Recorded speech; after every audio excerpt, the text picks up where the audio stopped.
हे निरंजन ना जरा बूम पड.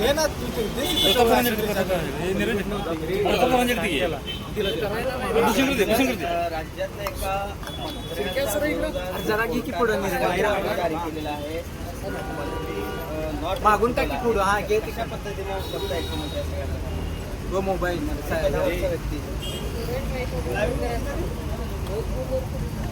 मंत्रीच गायब झाला असेल पण सामान्य माणसं गायब झाली तर आश्चर्य नाही.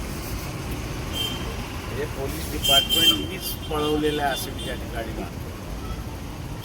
त्याला इतर कोणीच पळवलेलं नाही, तर पोलीस डिपार्टमेंटनीच पळवलेलं आहे आणि कोकाटेनं असलेल्या पोलिसांनीच लपवलेलं आहे आणि ते मुख्यमंत्र्यांच्या सांगण्यावरनं लपवलेलं आहे अशी परिस्थिती आहे.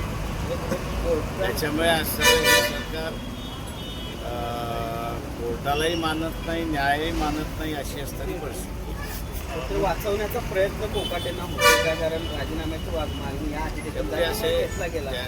एक असं आहे की एकदा तुम्हाला 2 वर्षाची शिक्षा झाली तर तुमचा मताचा अधिकार पहिल्यांदा सस्पेंड होतो आणि कायदा असा म्हणतो की ज्याला 2 वर्षाची शिक्षा झालेली आहे त्याला आमदार, खासदार किंवा नगरपालिका, महानगरपालिका, जिल्हा परिषद असेल याचं सदस्य राहता येत नाही.